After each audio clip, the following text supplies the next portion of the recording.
France Maghreb 2. Merci de nous rejoindre sur France Maghreb 2 en direct. Et aujourd'hui, exceptionnellement, une émission spéciale présidentielle avec Monsieur Tarek Mami et tous les chroniqueurs en direct sur France Maghreb 2. Bonjour Monsieur Tarek Mami.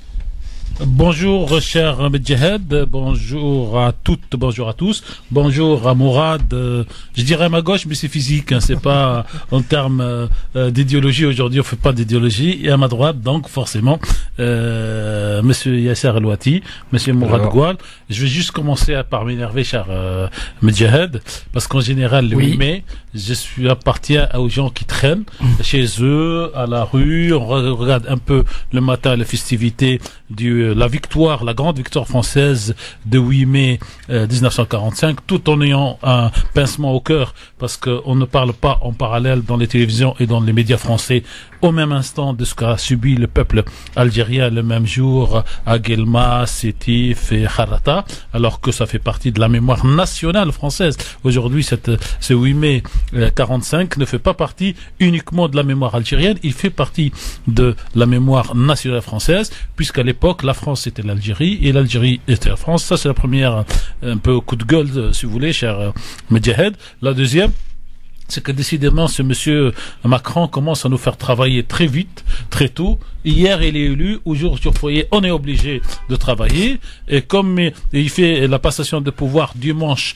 prochain, donc on va être obligé de retravailler dimanche. Donc apparemment c'est pas de libéralisation de la société, c'est du travail intensif pour des gens qui demandent à travailler 32 heures ou qui se plaignent et qu'il n'y a pas de travail. Mais bon, quand l'information et l'élection de monsieur Macron face au Front National et comment dire, et au crypto-fascisme de ce parti et de sa présidente, on est heureux d'être ici tous ensemble pour donc parler avenir de la France, parce que au moins pendant quelques mois nous allons avoir cette ère d'espoir sur lequel nous pourrons soit capitaliser et remercier le nouveau président, soit se mettre tout de suite en opposition si les décisions qu'il va prendre ne nous conviennent pas, parce que ce n'est pas parce qu'un nouveau président est élu qu'on va oublier nos exigences pour la liberté, l'égalité et fraternité pour tous, et qu'on ne va pas dire parce que c'est Macron on peut lui passer ça, parce que c'est un tel on peut lui passer ça.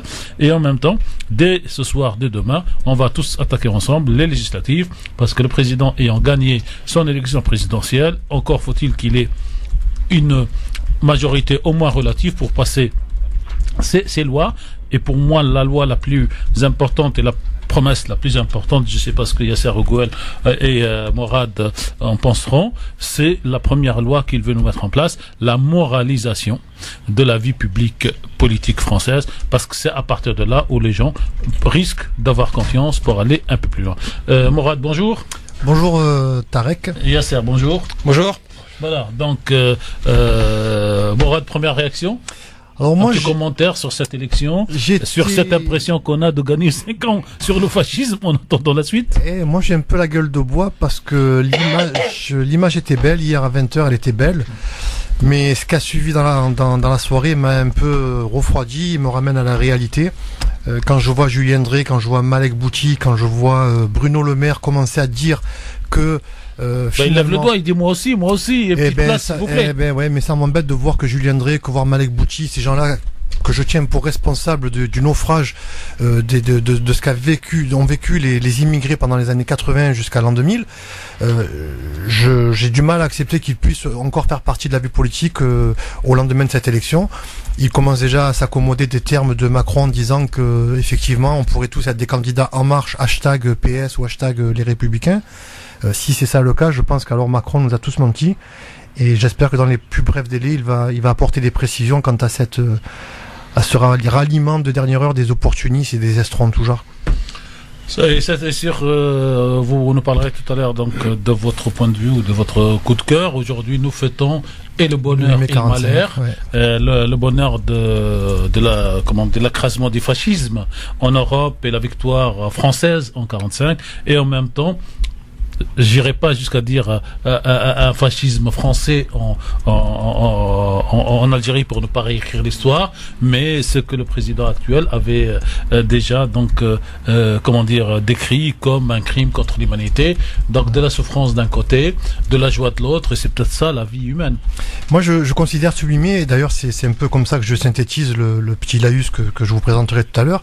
Pour moi c'est une journée du crépuscule et de l'aube. En fait c'est le crépuscule de cette période hitlérienne, de cette période qui a vu plus de 9 millions d'Européens décimés, et puis c'est l'aube finalement d'un mouvement qui va mener vers une insurrection, vers une guerre de liberté et vers une indépendance, et qui a été justement l'aube de l'indépendance algérienne. Ça a duré pratiquement 22 ans.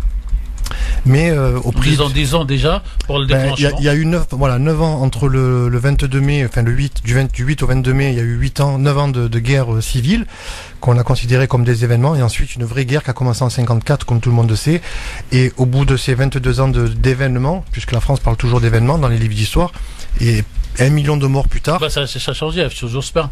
On est passé des événements à la guerre, tardivement, guerre sans qualifier, j'allais dire comme aujourd'hui en Palestine, l'attaquant et l'attaqué, mais on a quand même... C'est une guerre, c'est-à-dire qu'il y avait deux partis belligérants qui étaient là au même niveau avec les mêmes armes et à égalité, ce qui était faux. Tout à fait. Donc pour moi c'est pas une guerre, ce sont des événements, comme on peut le dire. Et voilà, c'est un crépuscule. Sauf que événement, ça minore la chose. Non, je la minore pas, parce que justement, ça rend la gravité dans l'attitude que la France a eue, puisque l'Algérie ne s'est pas battue avec les mêmes armes que la France. Oui. On était 1%. Donc on n'est pas dans un rapport d'équité en termes d'armement, on n'était pas dans un rapport d'égalité en termes d'homme à homme. Donc voilà, pour moi c'est le crépuscule d'une guerre, et ça a été l'aube d'une autre guerre, voilà, en une seule journée. Alors hier à 20h, on était tous très contents de cette... alors pour beaucoup ou pour certains, je ne vais pas donner de pourcentage, la victoire de M. Macron. Pour d'autres, c'est surtout la défaite de Mme Le Pen, 66-34, même si 34% ça fait beaucoup avec 11 millions, mais on ne pouvait pas s'attendre il y a un an que quelqu'un puisse gagner d'abord cette élection en se disant un peu de gauche, même si Samuel dit en même temps c'est sa phrase d'ailleurs préférée, de droite, et personne ne pouvait penser que Madame Le Pen allait avoir cet écart, elle qui peut-être rêvait jusqu'au débat de la semaine dernière d'une victoire, en tout cas d'un 51-49 quoi. Elle n'en rêvait pas, je pense que techniquement c'est impossible. Je pense que jamais la France ne pourra voter à plus de 40-45% pour un candidat d'extrême droite. J'en suis convaincu, parce que le système ne le permet pas, le système électoral, pas le système politique. Par contre, ce qui serait intéressant dans les 2 heures qui viennent, c'est de savoir de quelle manière le report des voix de Dupont-Aignan s'est opéré, parce que finalement Marine Le Pen est partie chercher les abstentionnistes, mais il semblerait que Dupont-Aignan ait eu un report assez conséquent de ses électeurs vers Marine Le Pen. Il a fait 5 points. Elle était à 20 au premier tour. Imaginons qu'elle aurait recueilli les 5%. Un quart de 7 millions, ça fait 1,5 million. Non, mais c'est là, oui, en tout cas 5%, sera à 25. Elle a pratiquement été chercher 10%, dont une partie, dit-on, et le débat va revenir là-dessus, des électeurs de M. Mélenchon. Aussi. Dont le chef n'a pas dit clairement, faut voter Macron, même s'il a tourné autour du pot. Il n'y a pas de secret, moi je l'ai toujours dit, je l'ai dit d'ailleurs dans ma première émission dès vendredi, pour moi Mélenchon et Marine Le Pen, le parti des Insoumis, le parti communiste, NPA, tous ces groupuscules d'extrême gauche, non d'extrême gauche que le nom, le Front National n'a d'extrême droite que le nom, et en tout cas le positionnement politique, ces deux extrêmes n'en sont qu'un. C'est juste la manière de dire les choses et de répandre les idées qui diffèrent, mais dans le fond, le discours est le même. Il n'y a pas de secret. Aujourd'hui, donc, il y a eu beaucoup de monde, même si c'est moins à Paris, pour assister au dernier dépôt de gerbes, des fleurs sur les Champs-Élysées par le président sortant. Le premier dépôt du nouveau président. Mais il n'a pas fait beau à Paris. Et à Paris, comme à Marseille, comme ailleurs, quand il fait pas très beau, les gens sortent pas beaucoup. Mais apparemment, d'après la presse qui était sur place, l'ambiance était plutôt chaleureuse. Et M. Hollande a essayé de tout faire pour tout récupérer. Lui qui s'est pas présenté, lui quelque part qui perd tout. Hollande sort par la petite porte, il est rentré par la petite aussi, on s'en souviendra. Je pense que son quinquennat restera... de ce quinquennat, il ne restera rien en fait. On se souviendra de rien, y compris des mauvaises choses qu'il a quasiment fait tout au long de ce quinquennat. Les 49.3, on n'en parlera plus. La loi fait le mariage sur tous qui a sclérosé la société française pendant 18 mois. Le best-of du LGF. En opposant les uns et les autres. On s'en souviendra plus. Les détails et éventuellement comment s'en sortir. Et nous avons toujours ce problème. Alors nous avons quand même ce futur président Macron qui avait promis, d'ailleurs avant-hier sur Mediapart, une phrase claire. Et sur le débat aussi, lors du débat, il avait dit qu'il irait au devant de l'histoire pour arrêter d'en parler. Et il l'avait dit en Algérie dans le débat et surtout sur Mediapart où il a été très clair. Il a dit il y a des actes forts à commettre parce que je pense aussi, et c'est peut-être ça la phrase intéressante par rapport aux autres politiques, en clair il y a des citoyens français de cette origine, qui ne se reconnaissent pas encore tout à fait dans la France, parce qu'ils ne trouvent pas la grandeur de la France. Et j'ai trouvé cette formule un peu, peut-être pompeuse, mais en même temps, peut-être traduire un état d'esprit. Donc, Yasser, bonjour, rebonjour. Bonjour. Sur ce résultat. D'abord, on va revenir sur Oui. Macron. Alors pour le résultat, bon, on a été voté avec le couteau du Front National sur la gorge. Donc c'était en gros, c'était pas un vote d'adhésion. D'ailleurs, le dernier sondage Cevipof montrait que jusqu'à 60% des électeurs de Macron n'adhéraient pas. Ils votaient juste par en fait manque d'alternative. Moi, j'oublie pas en fait ces prises de position ultra-libérales. D'ubérisation de l'économie. Certes, ça a été un mirage pour certains, comme il disait, on les a sortis de Stein, comme il parlait sur Mediapart, pour qu'ils mettent un costume et une voiture. Le problème, c'est que Uber, une fois qu'ils ont été embauchés, ils ont le crédit de la voiture sur le dos. Unilatéralement, Uber monte les commissions et tous les frais sont à la charge de l'auto-entrepreneur. Donc c'est pas vraiment ma vision de l'entrepreneuriat au sens classique. J'étais moi-même directeur général d'une compagnie aérienne et c'était, enfin, je garde pas le souvenir qu'il fallait en fait torpiller ma propre masse salariale pour dire voilà, ils sont heureux chez moi et je peux en tirer profit.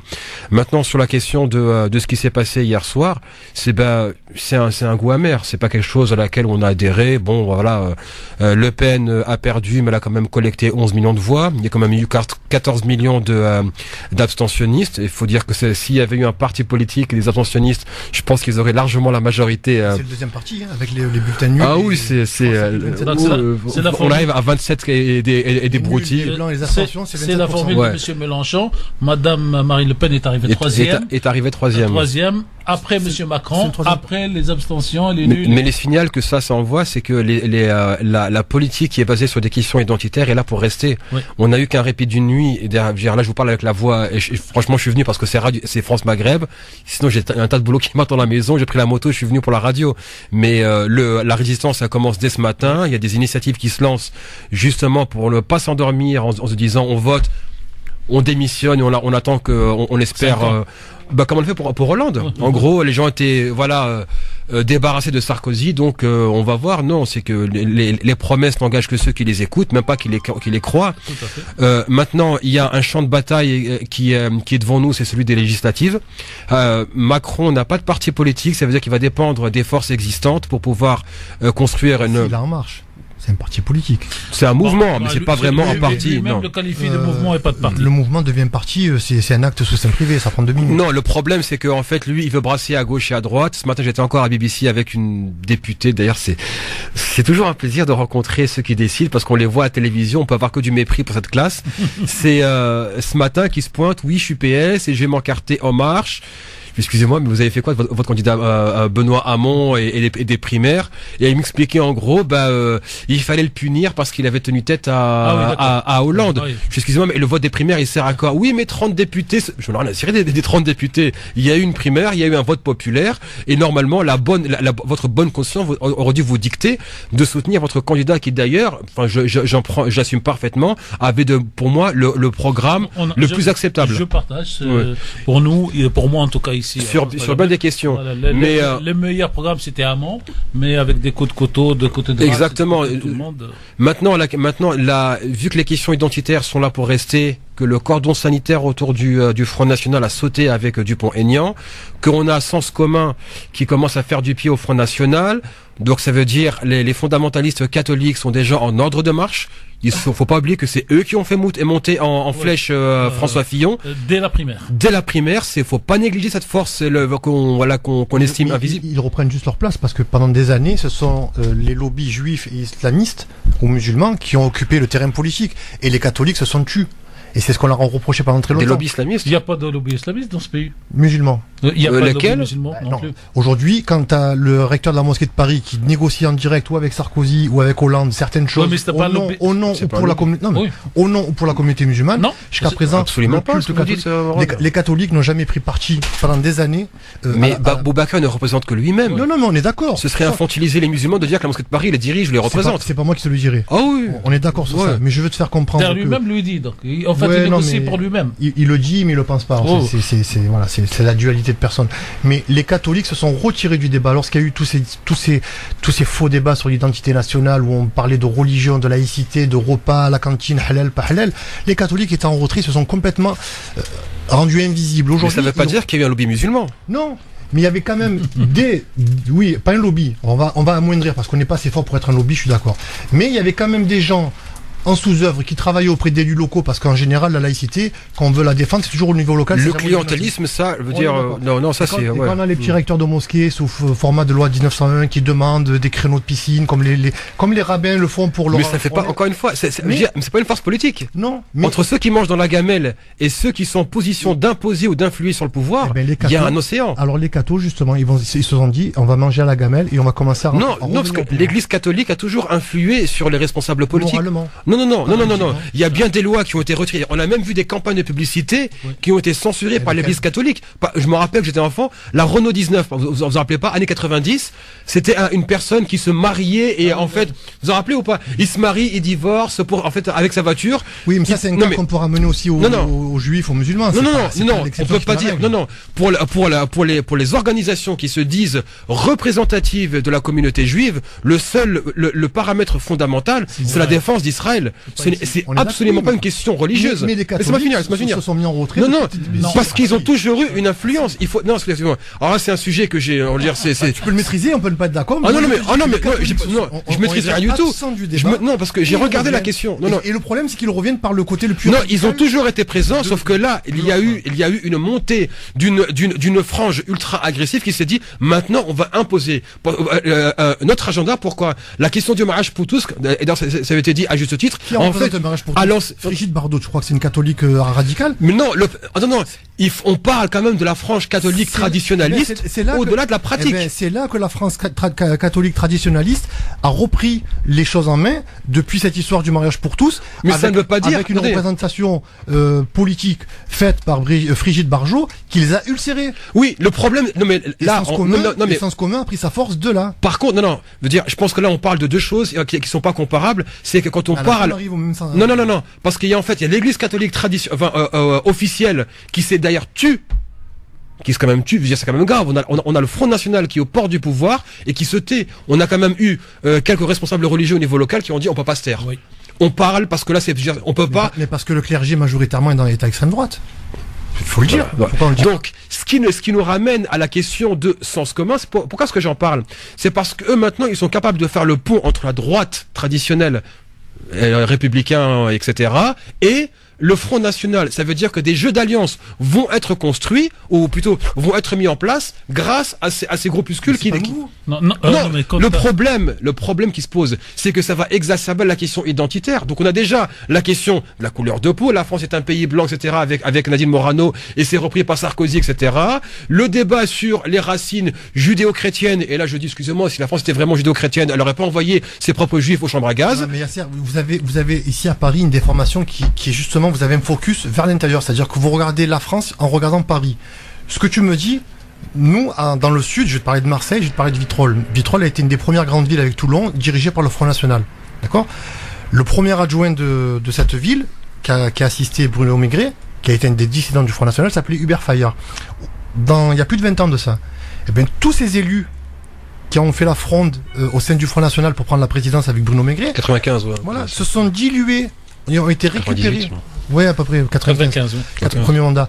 Donc, ont été récupérés tranquillement par la droite des Bouches-du-Rhône, sans heurte, sans rien. Simon Pierry, maire de Marignane, Front National, qui passe d'une élection à une autre, du mandat de... Nous, on se rappelle de ça. Voilà. Donc, vous regardez aujourd'hui quelque chose que vous pensez être nouveau alors que ça existe depuis 20 ans. Non, on dit pas que c'est nouveau.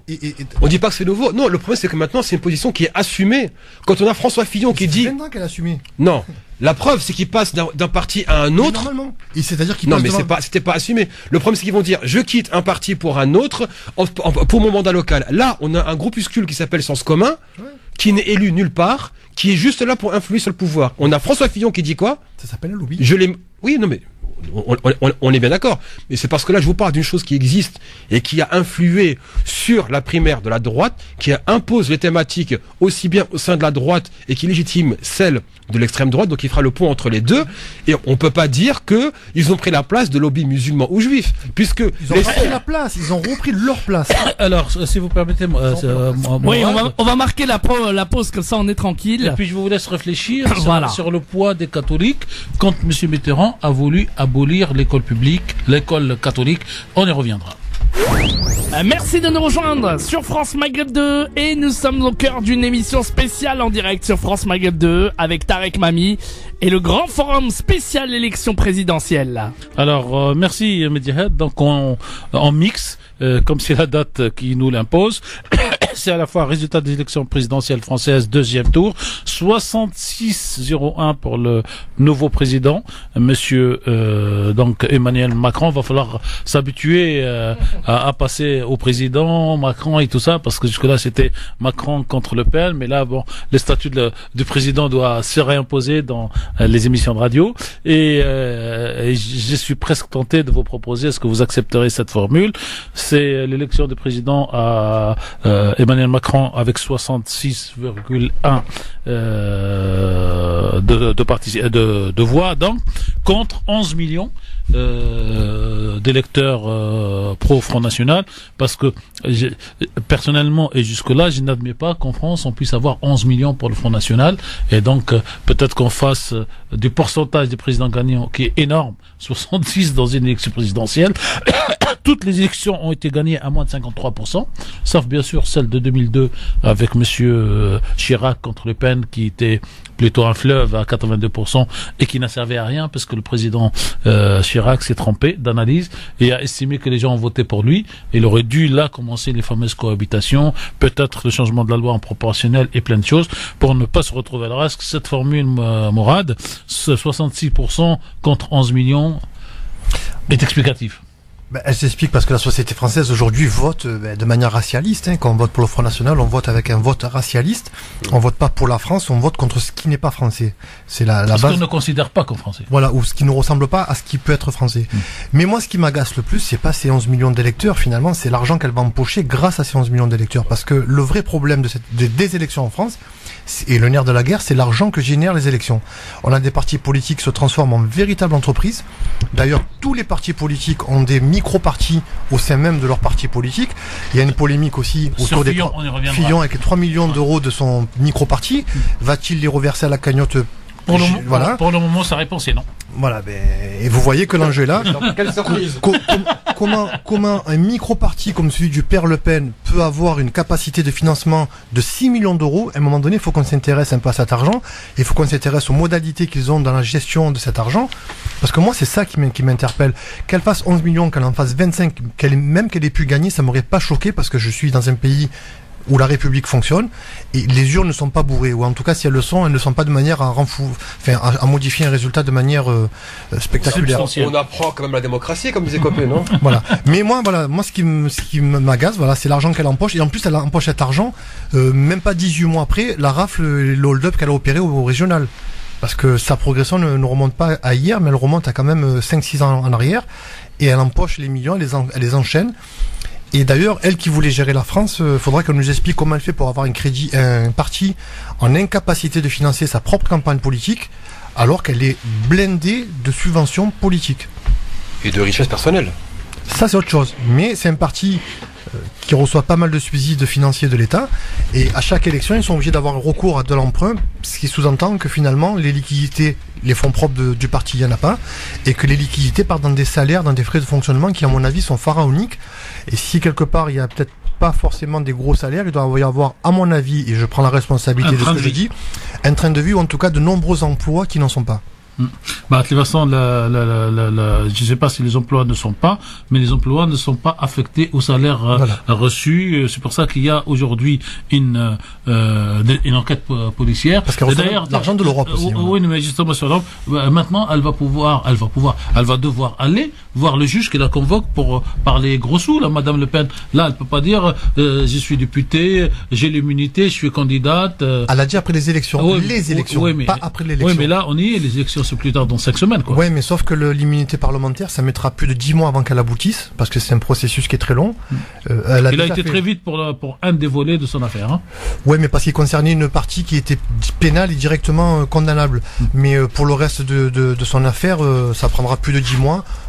Pour son père, pour des propos vachement plus graves, notamment sur les propos négationnistes.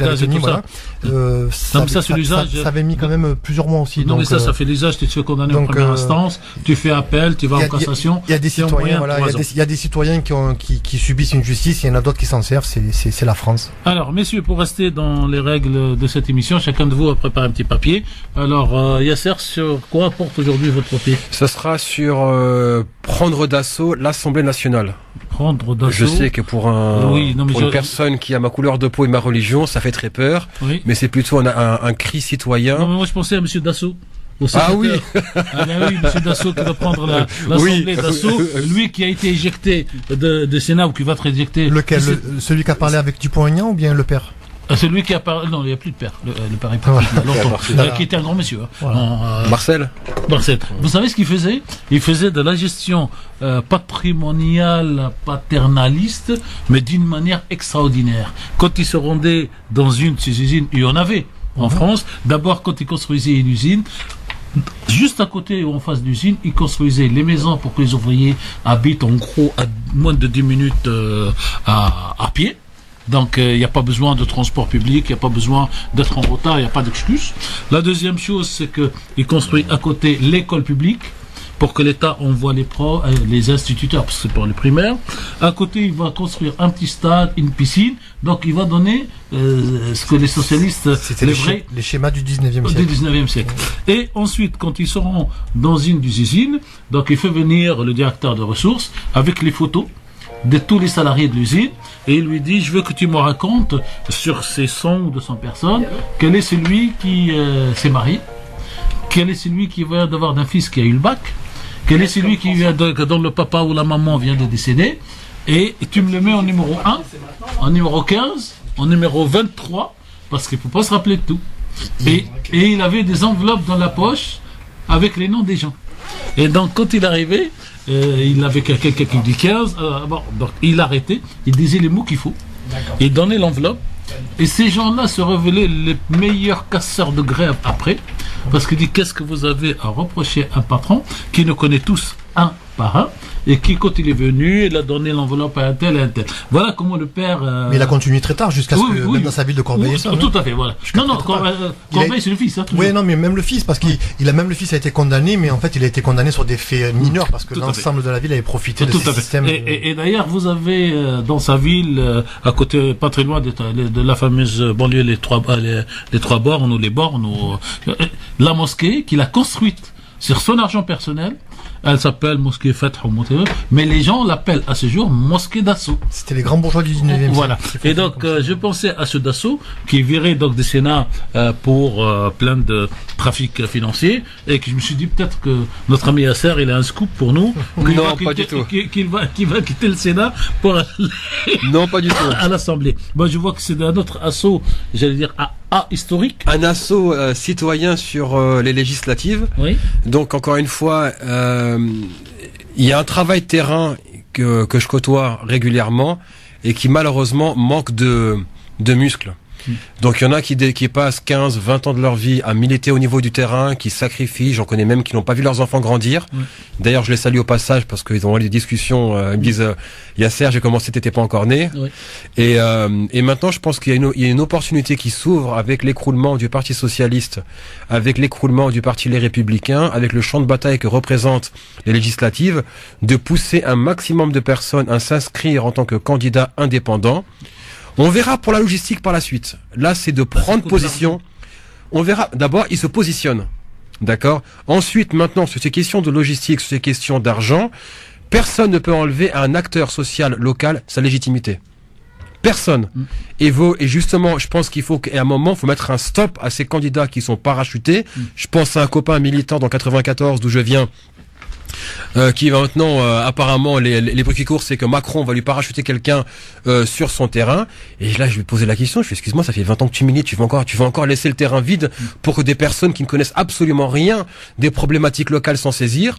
Il m'a dit, je vais voir. Donc le texte que j'ai préparé, c'est vraiment, n'ayez pas peur, n'ayez pas froid aux yeux. Si on a pu avoir un Premier ministre comme Manuel Valls, on peut avoir des députés issus des quartiers populaires. Voilà, donc on rajoutera juste que on lancera à partir de demain un appel pour tous les candidats, pour qu'ils écrivent les candidats issus de la diversité, parce que je ne veux pas, ici, à France Maghreb 2, devenir le réceptacle des 577 candidatures de M. Macron, des 577 des LR ou des PS. Mais s'ils débattent avec des personnes de la société civile, pourquoi pas? Oui, non, mais pour le moment, on va donner déjà le micro, l'antenne à ces candidats issus de la diversité, issus des diversités, et peut-être qu'on parlera tout à l'heure de comment faire le lien entre les différentes diasporas africaines, celle du nord du Sahara et celle du sud. Et j'ai pour formule provocatrice, ils assument ce que je dis, les Arabes et les Noirs se retrouvent ensemble dans les prisons, les Arabes et les Noirs se retrouvent ensemble dans les quartiers difficiles ou dans les quartiers dépopulaires. Pourquoi ils se retrouveraient pas ensemble dans la bataille politique pour leur honneur et pour leur francité? Alors, on y va, Yasser, on écoute et on enregistre, on ouvre les... Alors, je mets le jingle et on y va. Voilà, on y va, c'est parti. 5, 4,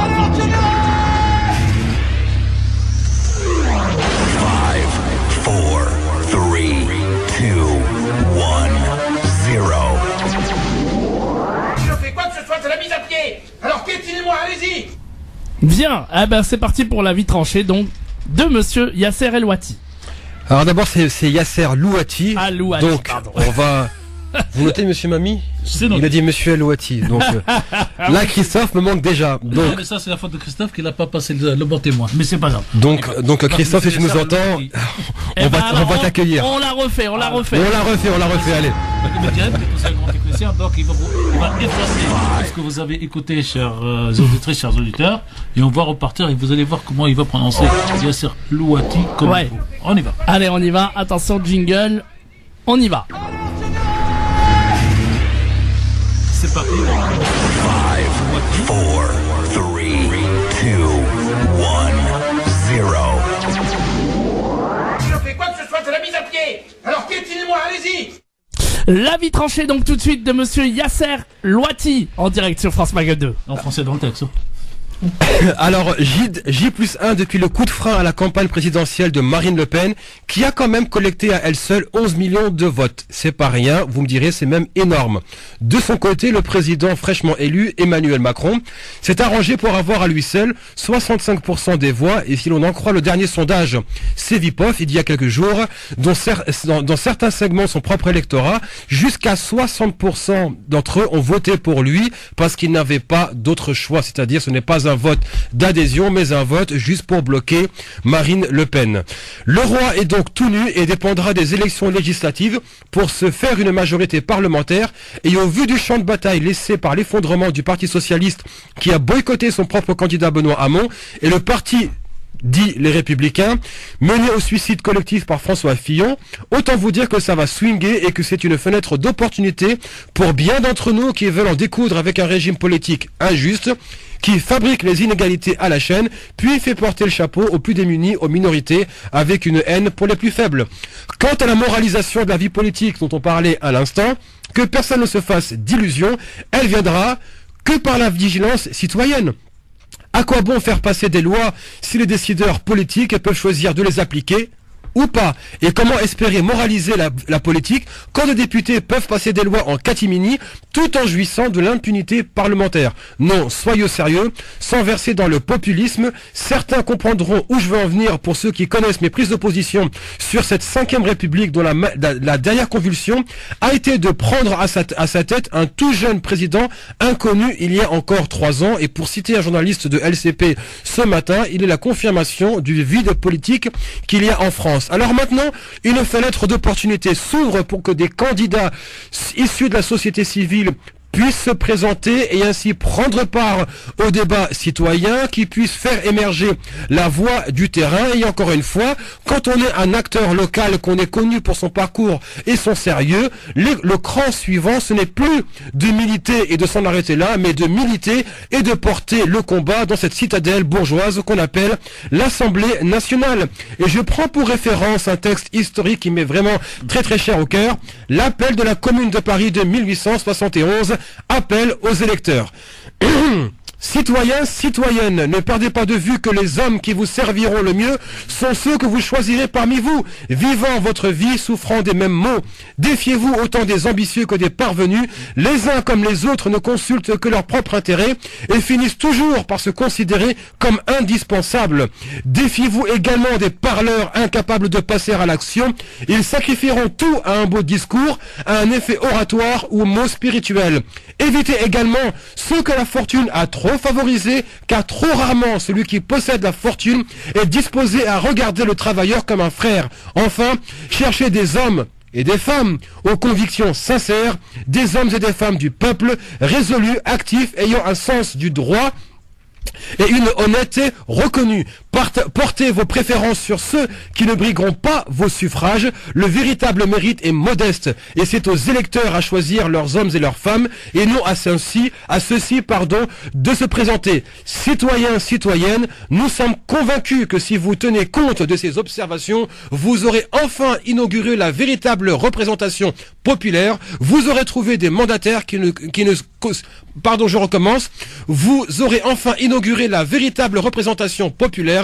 Vous aurez trouvé des mandataires qui ne se considèrent jamais comme vos maîtres. Hôtel de Ville de Paris, 1871. Merci Yasser. C'est pas dans l'hôtel de ville d'aujourd'hui, excuse-moi, la boutade qu'on écrirait ce texte aujourd'hui. Hein. Oula. Et de quel effet a été suivi cet appel Et de quel effet a été suivi cet appel? Ce qui nous compte, c'est de reprendre. C'est la Commune de Paris. Non, mais le lendemain de cet appel, qu'est-ce qu'il y a eu? Ah bah c'est l'armée qui est arrivée à régler les comptes dans ce pays, puisque la Commune de Paris, on va pas refaire l'histoire aujourd'hui, puisqu'on va parler... Ménilmontant et Belleville. Voilà, ici, là où la radio est dans ce grand quartier, ils ont été encerclés, ils ont fini par manger les rats, les chats et tout ce qu'il y avait, et à la fin, c'était la force de la baïonnette qu'on les a dégagés. Mais c'est une question quand même qui mérite d'être posée, parce que s'il la pose... C'est toujours la question du lendemain qui est intéressante. Exactement, donc ça veut dire que si on pose sa question et que la réponse possible est un massacre, ça veut dire quoi? Que le destin du peuple est d'avoir des maîtres à sa tête? Non, le destin du peuple est de se battre tout le temps, parce que, comme disait l'autre, si il y avait la phrase de Jospin que le guignol lui ont prêté, c'est un peuple de merde, il n'a pas su m'élire. Mais, comme le peuple ne m'a pas élu, je suis le peuple. Donc, et le moment de l'histoire, c'est le peuple. Aujourd'hui, ce qui importe, c'est le lendemain, donc, de cette élection. Aujourd'hui, est-ce que une partie de la composante, moi j'ai pour habitude ici, puisque c'est la première fois qu'on fait cette émission à 3, je ne sais pas, on n'en a pas fait, Yasser, ensemble aussi peut-être une fois. Jamais, non. Moi, dans ma vision, aujourd'hui, les Français, et je précise, de culture ou de confession musulmane. Il n'y a pas de confession ou de culture. Parce qu'il ne faut pas qu'on se trompe quand même sur les proportions. Donc les Français de culture ou de musulmans ou de confession musulmane se retrouvent pour moi dans la même situation que les Corses, que les Bretons, que les Alsaciens. Parce qu'en fait, pour les uns, les Corses, les Bretons et les Alsaciens, on va partir sur une base géographique, territoriale, qui a été donc entrée en France quelque part par la force. Et pour les franco-maghrébins, je n'aime pas beaucoup moi les franco-musulmans, parce que tous les musulmans de France ne sont pas à la même enseigne. On y ajoute chez les Africains la couleur noire qui devient un double discriminant, et que comme les Bretons se battent, comme les Corses se battent, ces Français à part entière doivent se battre avec cette particularité culturelle. Et donc ce qui m'intéresse, c'est le lendemain du vote. Bon, on est soulagé que Madame Le Pen soit dégagée. On est à la limite, pour certains, minoritaires ou pas, heureux et soulagés que celui qui demande le dégagement, le dégagisme lui-même a été dégagé. Mais aujourd'hui, la question qui nous intéresse, comme tout lobby, comme tout citoyen, quels sont mes intérêts? Les gens votent pour Macron parce qu'il y a une mesure chez Macron qui les intéresse à titre personnel. Par exemple, les hommes d'affaires, les petits commerçants, quand il dit je vais arrêter le RSI, c'est normal. D'autres, ils vont voter donc sur d'autres sur d'autres critères. Donc on peut à la fois être un très bon citoyen, cher Mourad, et en même temps, si vous voulez, voter dans l'intérêt de la France et dans l'intérêt de sa propre catégorie sociale, culturelle et autres. Voilà. Donc, Mourad, il y a un petit commentaire sur j'allais dire. Je veux pas. Je sais La pas vie tranchée. La chronique. C'est une chronique. C'est une chronique. Non, je l'ai écouté avec attention. Et non, j'écoute. Par contre, moi, là où j'ai aujourd'hui un problème, c'est de me positionner d'arriver à me situer en tout cas dans les propos que vous tenez, peut-être moins c'est Yasser dans ce qu'il a lu, mais plutôt toi dans ce que tu as dit juste après. Est-ce que moi j'appartiens à la communauté franco-musulmane? Est-ce que j'appartiens à la communauté française? Est-ce que j'appartiens à la communauté franco-maghrébine? J'ai 45 ans, je sais plus. Oui, non mais c'est pour ça. J'avais des certitudes qui se sont effacées. Aujourd'hui, je pense qu'à mon âge, j'ai peut-être acquis par mon parcours de la sagesse. Et moi aujourd'hui, je suis en train de me reconstruire en termes d'identité. Et je sais pas, je suis dans une dualité culturelle, je suis dans une dualité culturelle. Non mais est-ce que l'identité ne peut pas être à la fois une identité multiple, plurielle, multiple et heureuse? À partir du moment où tu sais toi qui tu es. Oui. Est-ce qu'on le sait aujourd'hui? On est une bande de schizophrènes. On n'est rien d'autre, on ne connaît pas l'histoire de notre pays. Vous parlez pour vous là. Je parle pour moi. Parce que quelques-uns d'entre nous qui sont un peu plus âgés peut-être ont fait déjà le trajet. Si tu prends 90%, je vais parler des Algériens parce que j'en suis un, des Algériens de ma génération, moi je suis né en 72. Oui. Donc si tu prends toute cette génération-là, on sait rien de l'Algérie. Oui. L'hymne national algérien, il nous fait vibrer. On sait à peine le chanter de manière, comment on dit, phonétique. Oui. Parce qu'on parle de l'arabe phonétique quasiment. Ouais, ouais. On ne sait pas c'est quoi les Omeyyades. On ne sait pas ce que qu'étaient. faire les Omeyyades dans l'histoire d'Algérie. Parce que on va parler tout à l'heure. Moi, je vais vous parler du 8 mai 45 en France et en Algérie. Ouais. Moi, je sais ce qu'était l'Algérie jusqu'en 1945. Oui. Je sais ce qu'était l'Algérie jusqu'en 1830. Oui. Mais ce qu'était l'Algérie avant 1830, j'ai du mal à aller le chercher. Parce qu'il y a plusieurs histoires, il y a plusieurs versions. Vous avez les Berbères qui vont vous dire il y a ce chemin-là. Vous avez les autres, moi je suis du côté du royaume du Maroc parce que je suis d'Oran. On va nous expliquer qu'on était plus à tendance et à culture hispano-marocaine. Ceux qui sont plus vers Alger, vers Annaba, un peu vers le sud, on va leur expliquer qu'ils étaient plus vers le royaume de Kérouan, vers la Tunisie, vers la Libye. Le sud, on va leur expliquer que c'était tous des nomades, qu'aller de la Mauritanie jusqu'à l'Égypte sans sans papier. On est quoi dans tout ça? Moi, ce que je sais, c'est que je suis le fils de mes parents, que je suis le frère de mon frère, le frère de ma sœur, que j'ai 2 enfants. Non mais c'est ma certitude. C'est ma certitude. C'est la première fois qu'un des intervenants ose, j'allais dire, presque mettre les pieds dans le plat et poser la question telle. Non, moi je suis d'accord. Aidez-moi, parce qu'on a une expérience, une trajectoire, parce qu'on a beaucoup de jeunes parmi nos intervenants qui ont clairement moins de 30 ans et qui, eux, viennent dans la certitude parce qu'ils sont dans l'islam, ils sont dans telle nationalité, ils sont dans le truc. C'est intéressant. Moi, je pense que ce 8 mai repose cette question d'identité ici. Juste une chose, c'est vrai que par contre l'islam, c'est ma seule certitude aujourd'hui. Je n'ai aucun doute sur mon identité musulmane. Mais le reste, je suis un schizophrène. Schizophrène, c'est un peu exagéré. Il y a une pharmacie juste en face, donc on sait jamais. C'est pas petite boutade à part. Non, en tant qu'activiste, je m'intéresse au fait qu'il y a un travail militant politique qu'on mène. Mais moi, j'oublie pas en fait que mon parcours de militant a commencé quand j'ai été exposé à des écrits qui n'étaient pas faits en France. Malcolm X. Oui. Ça veut dire que moi, en fait, j'avais 12 ans quand le film était sorti. J'avais découvert l'autobiographie avec Alex Haley. Et mon parcours a commencé ce jour-là. Le problème qui se pose, c'est que le travail de mémoire de ceux qui étaient là avant nous n'a pas été fait. Mais ça, la mémoire aussi bien activisme social que notre mémoire pour construire une identité complète. Faut pas, on peut pas à un moment. Je vais mettre les pieds dans le plat. Et je sais que d'ailleurs de toute façon, je me suis même pris le bec il y a 2 semaines avec quelqu'un à ce sujet-là. On va prendre par exemple les lieux de rassemblement, on va dire publics, mosquées, associations, etc. Quelle est la proportion d'enseignement de l'histoire qui est fait?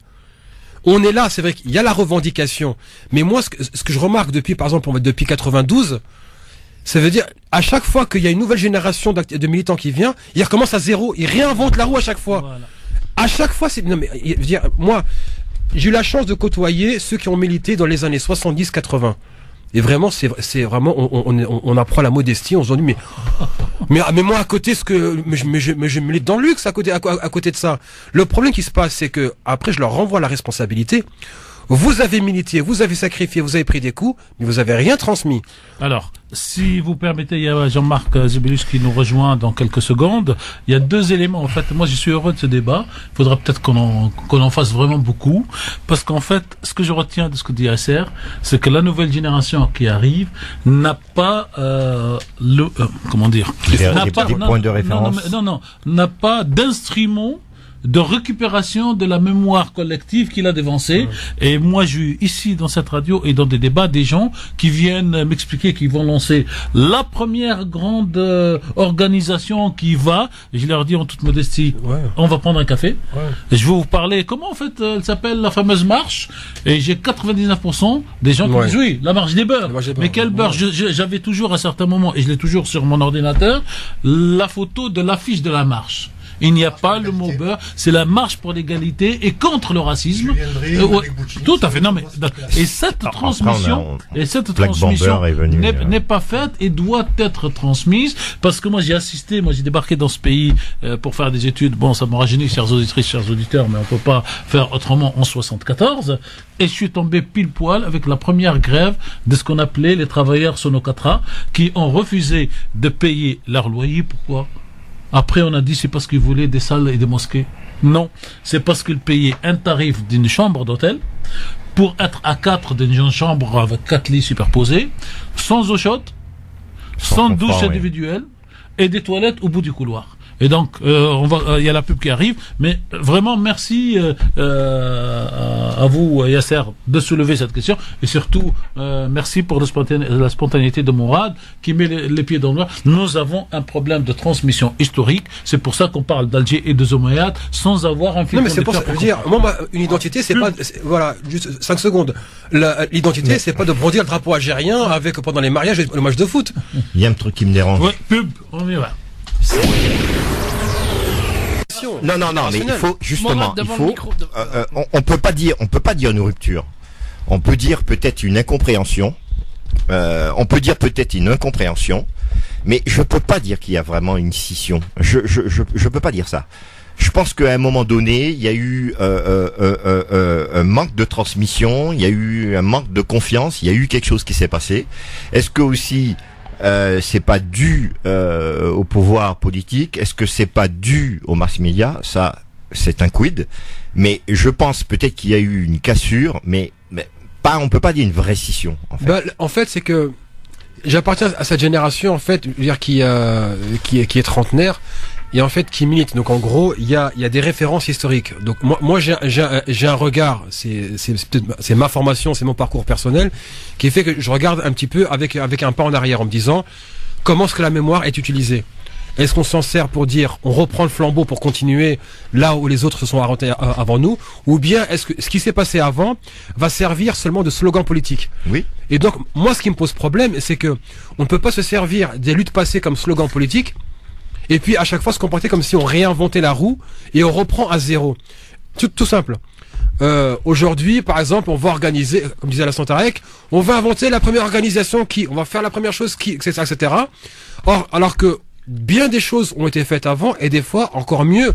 Parce que, bon, on peut pas idéaliser le passé, c'est jamais productif. Mais par contre, on a plus l'impression qu'il y avait des valeurs de solidarité, de partage, de prise de risque commune qu'il y en a aujourd'hui. Parce qu'aujourd'hui, la logique capitaliste a aussi été adoptée dans le milieu militant. Je m'explique. Alors, c'est dur ce que je dis, mais je veux dire, je pars d'un constat qui m'est personnel. Ça veut dire, on a une approche qui est individualiste. Donc, et moi je pars, pour moi qui quand même, voilà, je pense que j'ai fait quelques jolis coups dans le milieu capitaliste de par ma carrière personnelle, c'est qu'en fait, tout est rentable. Ça veut dire que même la douleur des communautés dominées, qu'elles soient religieuses, qu'elles soient sociales, elle est rentable. Par exemple, je vais mener une cause, je vais faire un documentaire, je vais mener campagne, et ça me rapporte des sous. Sauf que moi j'ai un regard qui est peut-être extrêmement politisé et dur, on me l'a reproché. Il y a certes un regard qui est dur. Sauf que moi, la question que je me pose, mon baromètre c'est, qu'est-ce qu'on a changé? Moi le baromètre c'est, capacité de mobilisation. C'est pas le nombre de vues sur YouTube ou de likes sur les réseaux sociaux ou combien de fois est-ce qu'on parle de moi, c'est combien de personnes j'ai politisé, combien de personnes ont pu être mobilisées. Et là, ça pose une question fondamentale, et ça c'est une question que je me pose tous les jours. D'ailleurs, c'est une discussion que j'ai tous les matins. Pour qui tu fais ça et pourquoi? Et donc là, on en arrive Pour comprendre, je vais te dire, il y a des choses qui se sont faites par le passé, il y a des luttes, il y a des choses. Bon, on ne doit pas reprendre les choses elles ont été faites, mais on doit quand même avoir un certain respect et aussi pouvoir s'en inspirer. Et aujourd'hui, nous sommes dans une génération où je sais tout. C'est-à-dire que on a des hash Google, voilà. Aujourd'hui, il y a aussi ce problème. C'est-à-dire que à beaucoup de niveaux, des gens reprochent à leurs parents de n'avoir pas été dignes, de ne s'être pas battus assez, etc., etc. Mais à un moment donné, il a fallu faire un choix, l'éducation de ses parents, le confort de ses parents, subir certaines choses pour protéger ses enfants. Aujourd'hui, c'est différent. On a beaucoup plus de droits, les différentes communautés sont beaucoup plus reconnues. Même si qu'il y a un combat, je veux dire, à un moment donné, il faut pas qu'il y ait une dichotomie entre les générations passées et les générations à venir. Mais le souci, c'est la communication, et la communication entre ceux d'aujourd'hui et ceux d'avant, elle est très très difficile parce que les gens d'aujourd'hui qui ont fait des études, au prétexte qu'ils ont fait des études, qu'ils ont fait beaucoup d'études, et ceux d'avant n'ont pas fait d'études, considèrent souvent qu'ils ont plus de savoir que ceux-là même qui ont vécu sur le terrain des luttes. Et ce qu'ont vécu nos parents, nous ne les avons pas vécus, et ce que nous vivons, nos enfants ne les vivront pas.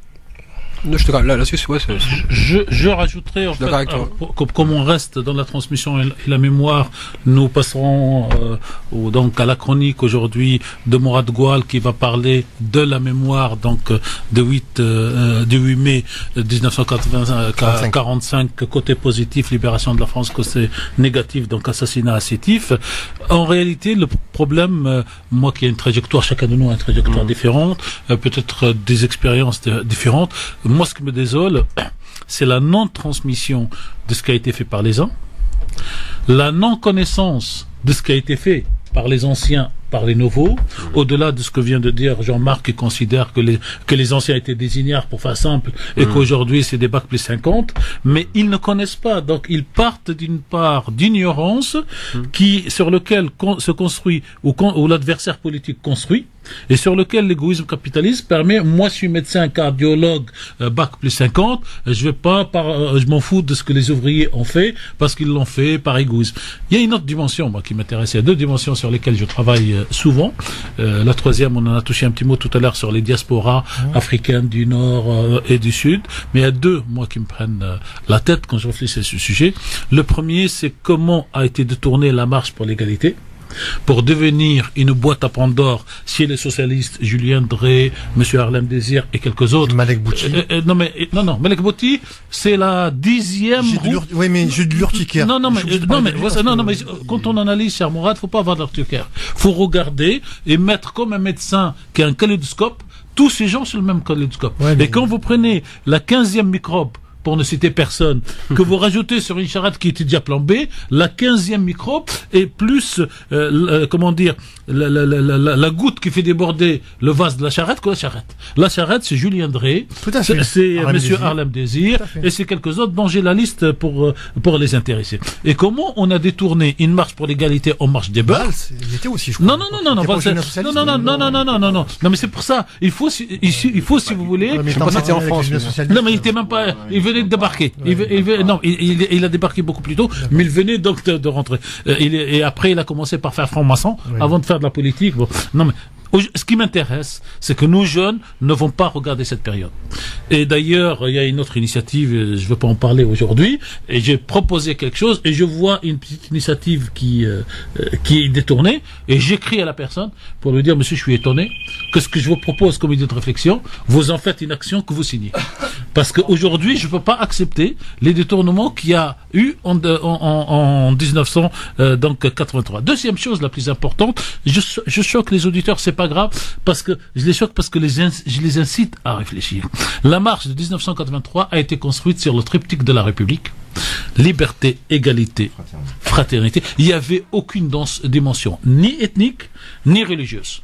Les politiques l'ont prise en charge, ont créé le phénomène de grands frères, ont donné de l'argent à certains pour construire les mosquées, et ont fait de cette démarche de 1983, non pas une démarche citoyenne, mais une démarche ethnique.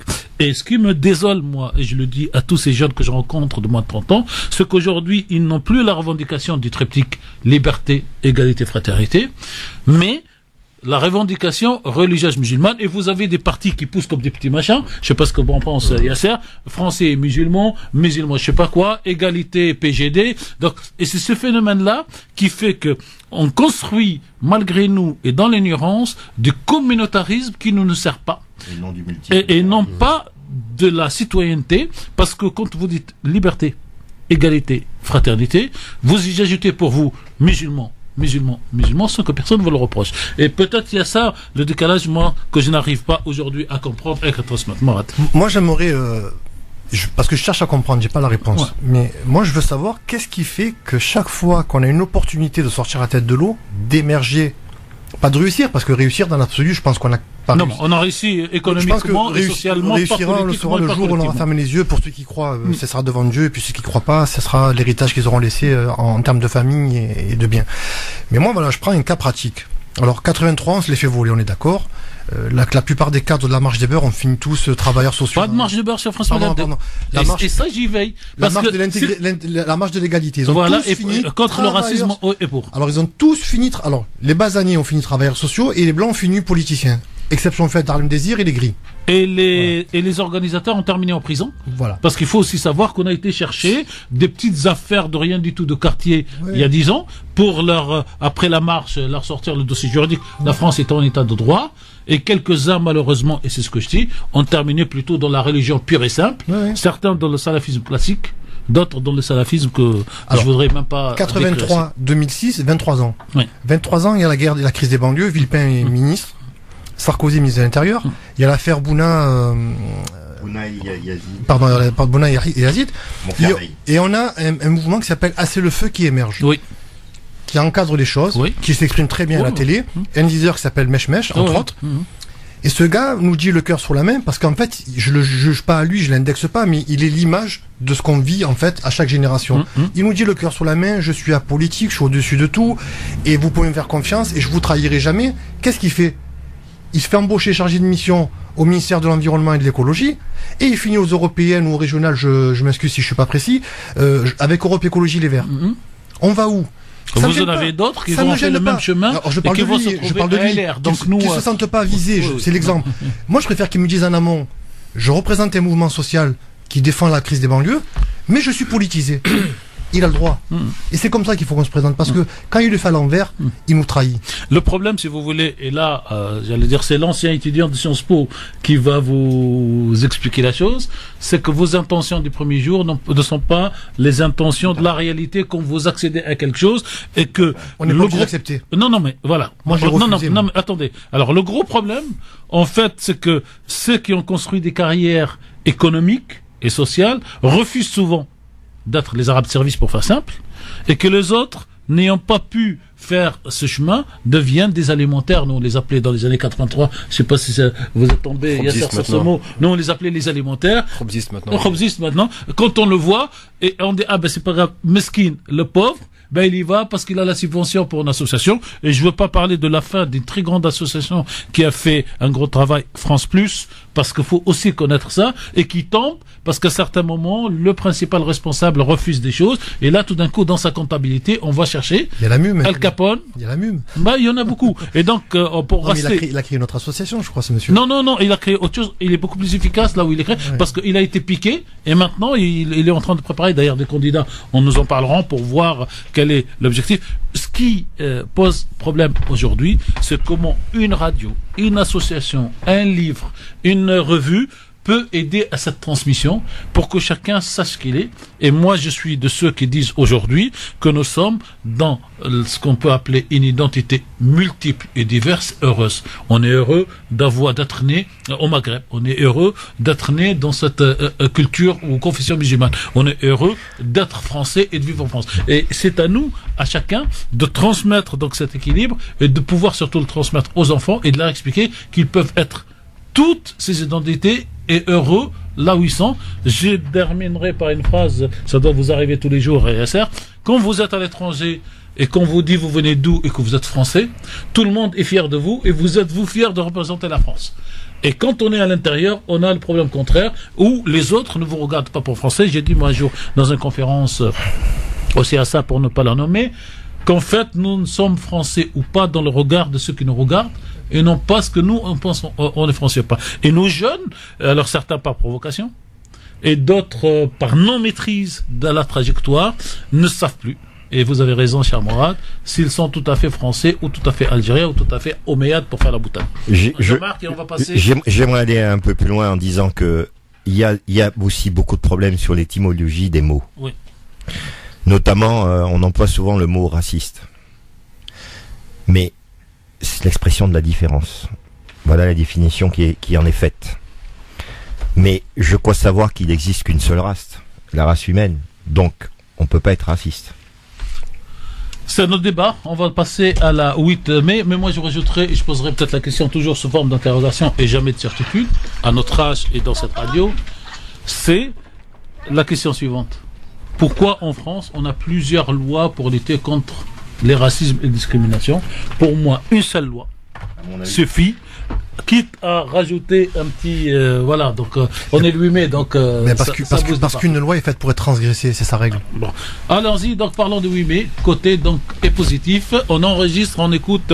Alors, je rappelle, c'est le jingle, c'est Mourad Goual. Mourad, c'est 4, 3, 2, 1, 0. C'est quoi que ce soit, c'est la mise à pied. Alors piétinez-moi, allez-y. Bien, eh bien c'est tout de suite l'avis tranché de monsieur Mourad Goual en direct sur France Maghreb 2. Bonjour chers auditeurs, donc cette journée du 8 mai 45 a aujourd'hui une double signification, une signification de paix et de liberté pour les uns et une signification c'est une date sinistre, triste pour les autres, notamment pour nous les Algériens. Je fais allusion, vous avez bien compris, au massacre de Sétif, Guelma et Khelata. Cette date est un crépuscule pour les uns et une aube pour les autres. Pardon, je le dis, j'ai pas trop l'habitude, je vous demande un peu de tolérance. Elle sera la fin d'un charnier qui s'étendait depuis l'Europe en passant par l'Afrique jusqu'en Perse et en Asie. Ces nations qui avaient prospéré en colonisant le monde à tout va se retrouvèrent à leur tour colonisées au nom d'une doctrine idéologique qui fera plus de 9 millions de morts, le nazisme. De ces 9 millions de morts, l'histoire n'a retenu que le génocide juif et le débarquement de Normandie. À la trappe Monte Cassino et le débarquement de Provence, oubliez le génocide des Tziganes et la chasse aux homosexuels. Existe aussi le traitement que les forces allemandes réservaient aux prisonniers noirs, c'est-à-dire aux Sénégalais. Dans l'inconscient des gens, nous devons tout aux ricains. Ce sera le second génocide, celui de l'histoire volée. Cette date est aussi une aube, l'aube d'une autre guerre, celle de l'indépendance algérienne. Jamais, plus jamais. Telle était la devise de ce 8 mai 45, jour de libération des nations européennes du joug hitlérien. Une promesse qui ne tiendra que quelques heures. Juste le temps pour qu'un milicien français abatte le jeune Bouzid Sahal lors d'une manifestation qui célébrait la fin de la Seconde Guerre mondiale en Algérie. Quel était son crime? Avait-il pactisé, collaboré, trahi? Non, non. Il avait juste brandi le drapeau de l'étoile noire africaine. De ce crime, le Constantinois connaîtra 16 jours de chasse à l'homme qui feront 30 000 morts. Ça, c'est le chiffre que les historiens s'accordent à dire. Ce fut le général Duval qui sera en charge de cette sale besogne, aidé par l'armée française, la Légion étrangère, les milices françaises, et parce que nous l'éludons trop de fois, je rajouterai les spahis tunisiens, les tirailleurs sénégalais, les tabors marocains et les tirailleurs algériens. Le sang de ce massacre entraînera la France vers une guerre qui l'obligera à donner son indépendance au peuple algérien. Je dis bien donner, parce qu'elle ne l'a pas remise. 17 ans après, 1 million de morts plus tard, l'Algérie connaîtra la fin de cette période. Je vais reprendre pour conclure ce petit propos une phrase de mon ami Jean-Marc qui l'a cité juste en rentrant dans les studios. L'histoire appartient à ceux qui l'écrivent. Souvenez-vous-en et pensez-y. Merci. Mourad. En fait, cette question de mémoire, ce que vous venez donc dans votre chronique de dire rejoint notre préoccupation, et beaucoup de jeunes Français, et là je vais mettre entre guillemets la phrase de Madame Marine Le Pen, des Français d'origine étrangère, comme les étrangers qui vivent en France, parce qu'elle confond tout le monde ouais. À partir des moments, même si on s'appelle Charles. Et donc cette question de transmission est une question très difficile à expliquer, et c'est peut-être l'une aussi des raisons pour lesquelles il faudrait faire deux choses. Un, le fameux lobby, que quand il parle, c'est toute la société, il parle à toute la société française à la télévision, et tous les Français rentrent dans la mémoire individuelle l'histoire collective d'une composante de la société française. Et la deuxième, qu'il faut pousser pour séparer la représentation religieuse de la communauté dite musulmane d'une représentation strictement sociale et politique qui, elle, aura le droit de mentir, d'agresser, d'utiliser très exactement les arguments des autres lobbies pour pouvoir imposer sa présence et la faire respecter en tant que citoyenneté. Nous en sommes loin ici. Donc je précise maintenant à notre ami Medjehed qu'on peut avoir quelques auditeurs s'ils souhaitent appeler pour intervenir sur ces deux thématiques. Le bonheur des résultats de cette élection par non pas l'élection du président Monsieur Macron, mais par le rejet de Madame Le Pen, et ce bonheur pour la France de la victoire de 1985 8 mai et de la souffrance du peuple algérien. Je rappelle que la France c'était l'Algérie à l'époque, l'Algérie c'était la France, et qu'aujourd'hui une grande partie donc des citoyens français qui sont d'origine algérienne ne se retrouvent pas dans l'histoire de ces massacres, qui ne sont enseignés ni à l'école, ni intégrés par les hommes politiques qui sont dans tous ces débats politiques, et que en fait attaquent l'islam et les musulmans sans savoir ce que la France doit à l'islam. Et je dirais jamais ce que l'islam doit à la France, parce qu'on n'y est pas encore. Ça viendra peut-être dans les années. Mais ce que l'islam, ce que la France doit à l'islam, la France au 19e siècle a été à la fois une puissance coloniale, économique, fils aîné de l'Église, et en même temps empire musulman, pour ne pas dire islamique, puisqu'elle rayonnait sur tout le Maghreb et une grande partie du Moyen-Orient. Ouais, sauf qu'elle rayonnait avec sa botte sur le cou des indigènes. Oui, tout à fait. Et aujourd'hui, par exemple, les Russes ont eu l'intelligence, quel que soit ce qu'on pense de M. Poutine, de demander à être observateur de l'OCI, c'est-à-dire l'organisation des pays islamiques, parce que ils ont une quantité de leurs citoyens qui sont de confession et de culture musulmane. Par contre, la France n'a pas demandé, par exemple, à être dans cette organisation qui lui permettrait de comprendre beaucoup de choses. Bien, on va marquer la pause et on revient donc avec les auditeurs. Si vous voulez intervenir, évidemment, vous êtes les bienvenus. 0892 23 99 50. Vous faites la touche étoile, le choix numéro 1. Vous avez aussi la possibilité de nous appeler au 01 40 33 9000. 01 40 33 9000 pour tous ces sujets que nous abordons aujourd'hui. Donc n'hésitez pas.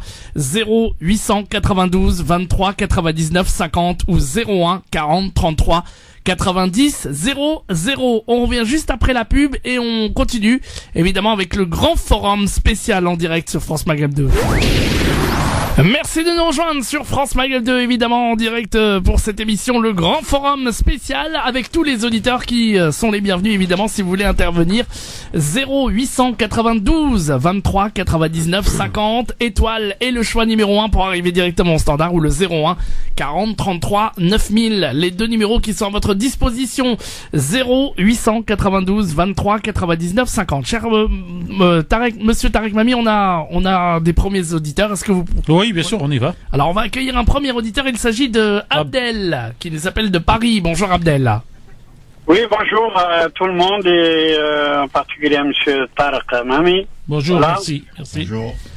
Voilà, bonjour à tout le monde. Voilà, je peux pas les noms, voilà. Vous avez Mourad, Jean-Marc et Yasser aujourd'hui avec plaisir. Ah ben c'est bien. Bon, pour l'arrivée du président Macron, mieux que l'autre. Elle est dans sa bouche que maghrébin, islam, maghrébin, islam, maghrébin. De toute façon, le mot maintenant islam, c'est devenu banal. Tout le monde dit des fascistes, tout le monde dit nazis. J'ai entendu, moi, dans des radios, des gens soi-disant qui disent sont des avocats, que soi-disant c'est des écrivains, tout ça, ils disent l'islam nazi. Voilà. Moi, j'ai pas vu que l'islam il a tué 6 millions de juifs. J'ai pas vu l'islam il a tué en Andalousie, Isabelle la catholique, tous les juifs et les musulmans massacrés. On voyait tout ce que moi, mon petit, la Tunisie à l'époque, Daoula Hafsi, le roi Hafsi, il a repêché dans la mer Méditerranée au Mazir Jbaltar 300 000 Andalous. Oui. Européens, musulmans, il a ramené, d'ailleurs, quand vous allez au nord de la Tunisie, depuis Porsak, jusqu'à Banzard, jusqu'à Ouattal Qabli, c'est des Andalous. Et ils gardent toujours leur nom chrétien et espagnol. Oui. Voilà. Moi, j'ai pas vu l'islam. Bon, l'Irhab, vous savez, l'Irhab, je vous dis la vérité. Le terrorisme. Oui, le terrorisme. Il y a une chose internationale et nationale. Aussi, nous, au régime, qu'ils soient président ou roi, ils sont complices. Faut dire la vérité. Bon, on parle de nos parents. Moi, mon père, il a fait 2 guerres avec la France. Moi, je le vis mourir en Tunisie. Et il vomissait ses poumons. Ma mère, les années 50, il leur ramenait le seau, et quand il avait la crise, et il avait des tranches de poumons, il sortait voilà, dans le seau. Et il a jamais touché 1 centime de retraite. Je vous assure. Ma mère, elle est morte il y a 1 an, à plus que 100 ans, il a rien touché. Bon, 1, 2, je parle, moi, les régimes arabes aussi, depuis l'indépendance, ils ont rien fait pour leur peuple. Il faut dire la vérité. Il y avait, moi, chez moi en Tunisie, il y avait une période de Bourguiba, avec son équipe. Attention, elle n'est pas tout seul. Avec son équipe, ils ont fait de formidables, jusqu'à 70. Après, ça rentrait la mafia. Un petit pays comme la Tunisie, on a presque 40 milliards d'euros dans les banques étrangères.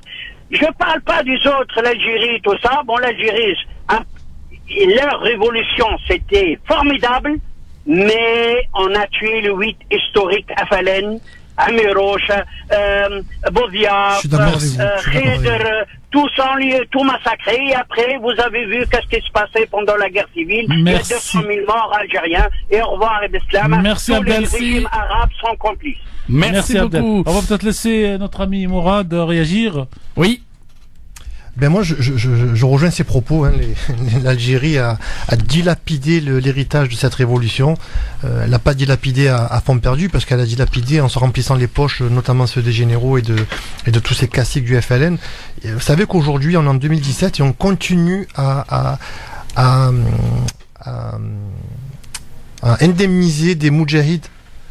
C'est-à-dire que le mot moudjahid est complètement été vidé de sa valeur. Aujourd'hui, quelqu'un qui accompagne une paire, qui reconnaît, qui arrive à prouver que son oncle ou sa tante ou son voisin est arrivé à transporter un colis du FLN pendant la guerre d'indépendance, il est considéré comme un moudjahid et puis on lui offre une licence taxi. Enfin, j'espère que Macron, justement, puisqu'on en parlait tout à l'heure, Tarek, que Macron, dans son projet de rétablissement de l'histoire et de cicatrisation de ses blessures du passé, va obliger un peu ces corrompus, ces classiques du FLN à arrêter de mercantiliser l'histoire et la souffrance du peuple algérien et d'arrêter de s'enrichir dessus, surtout. Disons que nous allons donc, travailler pour régler le problème de la reconnaissance de cette blessure et de ces massacres en France. Après, si le travail est fait de ce côté-là de la Méditerranée, il revient au peuple algérien de faire le travail de l'autre côté, parce que nous ne souhaitons jamais, ici à France Maghreb 2, donner de leçons à l'autre côté de l'histoire. Ce qui nous importe, c'est quelle est la situation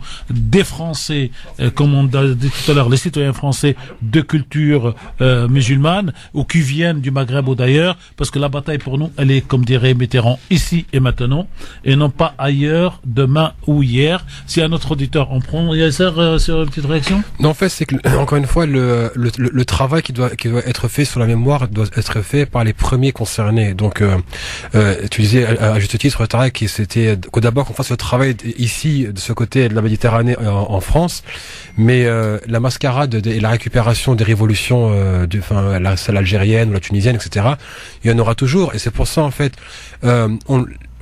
les leçons du passé, pourquoi est-ce qu'on les retient pas? C'est parce qu'en fait, on idéalise tellement qu'on oublie en fait c'est la récupération qui en est faite à des fins politiques et idéologiques, etc.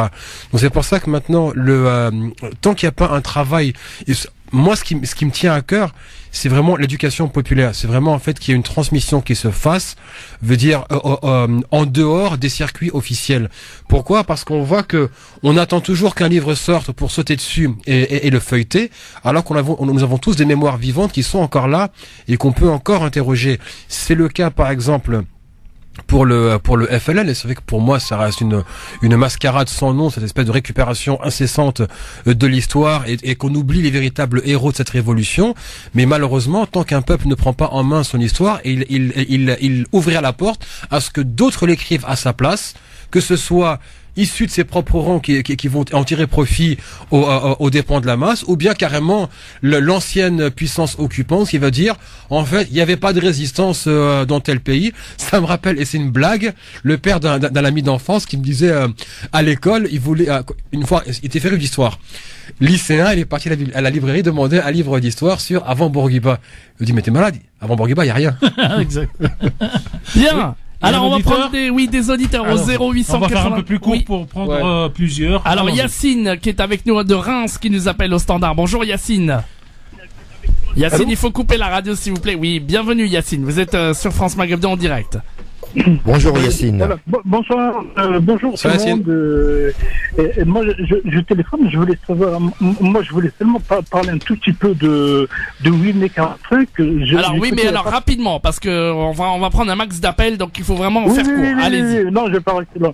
Il y en a qui se font du fric sur le 8 mai 45, sur la guerre d'Algérie, comme je prends l'exemple de monsieur Benjamin Sora, qui se fait du blé lorsque je vois les bouquins qui sortent que sur l'Algérie. Et bon, ça c'est une parenthèse. Je veux dire, pour le monsieur là, monsieur Mourad, qui parle de l'Algérie, je pense il a beaucoup de choses à apprendre, parce que lorsqu'on dit les Omeyyades avec l'Algérie, je vois pas le rapport moi déjà.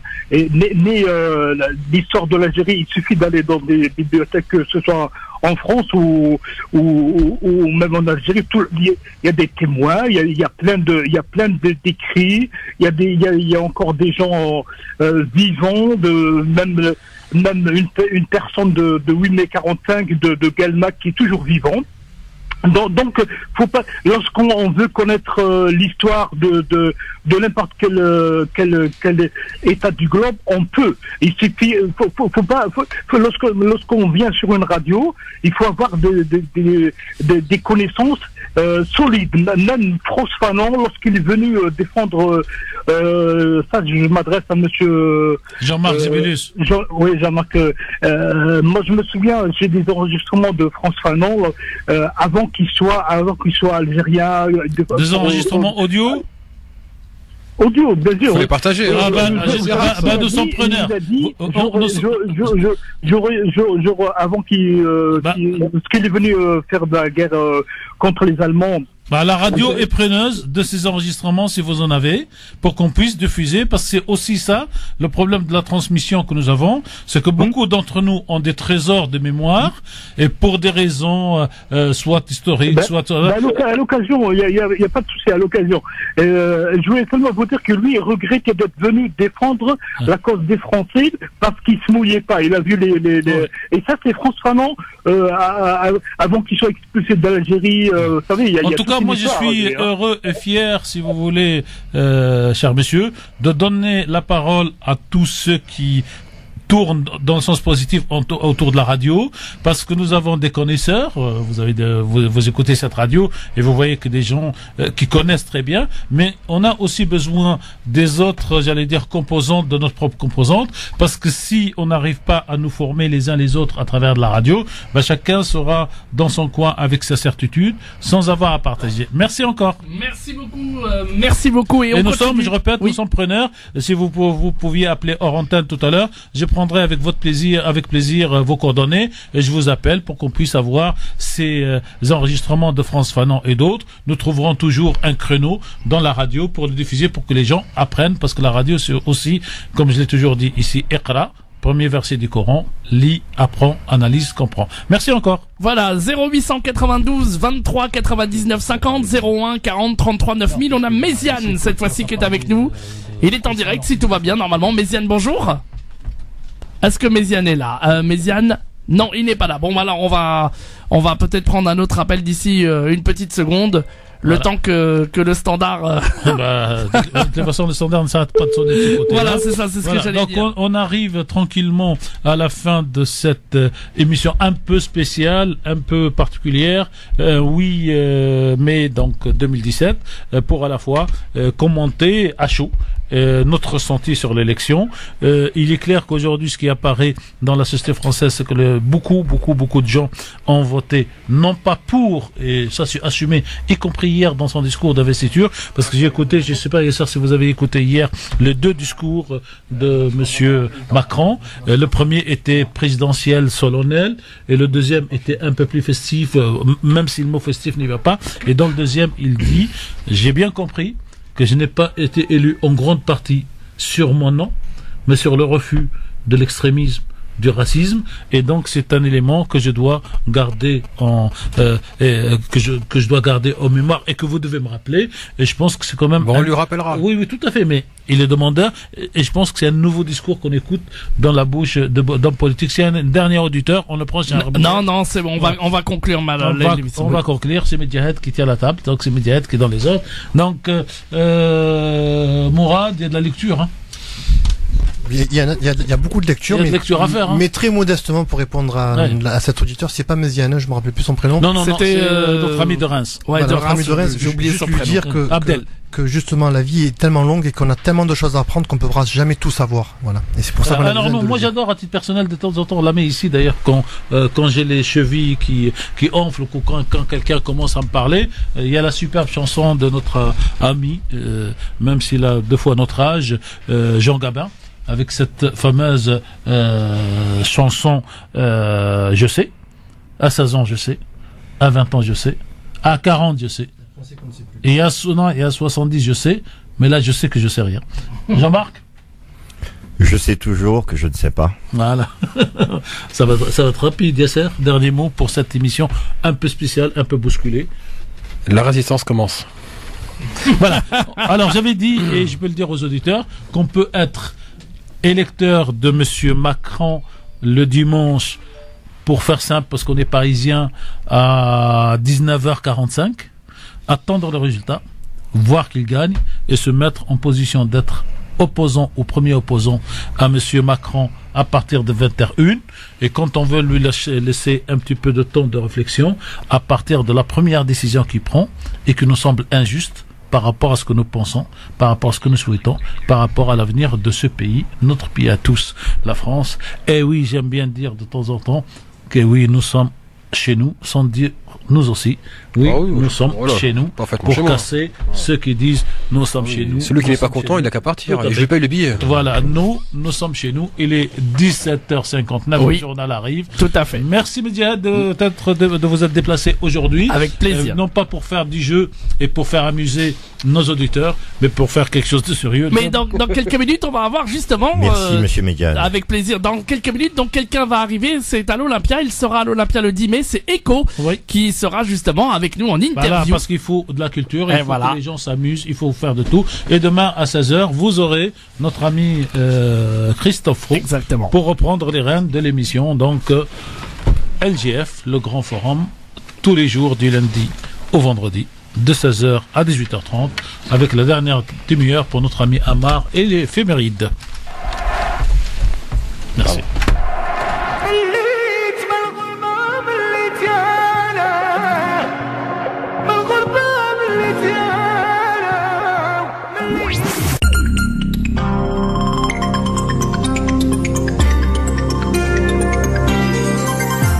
Bonjour à tous. Emmanuel Macron s'installera à l'Elysée dimanche. La passation de pouvoir aura donc lieu dans 6 jours. C'est ce qu'a confirmé ce matin François Hollande à l'issue des commémorations du 8 mai.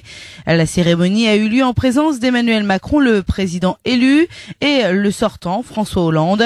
Ils étaient donc côte à côte au pied de l'Arc de Triomphe ce matin.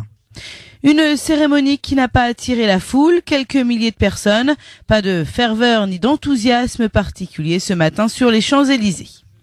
Emmanuel Macron qui a été élu avec 66,1% des suffrages contre 33,9% pour Marine Le Pen. Ce sont les chiffres définitifs publiés ce matin par le ministère de l'Intérieur. Certaines villes ont plébiscité le candidat d'En Marche. Il frôle les 90% des voix à Paris et il dépasse les 80% à Lyon, Toulouse ou encore Bordeaux. Un autre chiffre à retenir pour ce second tour, c'est l'abstention record, 25,4%. C'est la plus forte abstention depuis 1969 et les bulletins blancs et nuls dépassent les 11% des votants. C'est là aussi un record pour une présidentielle. Emmanuel Macron qui doit démissionner dès aujourd'hui de la présidence d'En Marche. Il est actuellement dans son QG de campagne dans le 15e arrondissement de Paris. Sur la route, attention, aujourd'hui la journée est classée orange en Bretagne, dans les Pays de la Loire, en Normandie, en Île-de-France et dans le centre Val-de-Loire dans le sens des retours. Partout ailleurs, c'est vert. À l'étranger, au Canada, les inondations s'aggravent, principalement à l'est, entre Ottawa et Montréal. Des fleuves et des rivières débordent, plus de 2000 résidences sont inondées. Sport football, la victoire de l'Olympique de Marseille hier soir au stade Vélodrome 2-1 face aux voisins niçois en clôture de la 36e journée de Ligue 1. Du coup, Marseille prend la 5e place au classement. France Maghreb 2, service, info, musique, divertissement. France Maghreb 2. France Maghreb.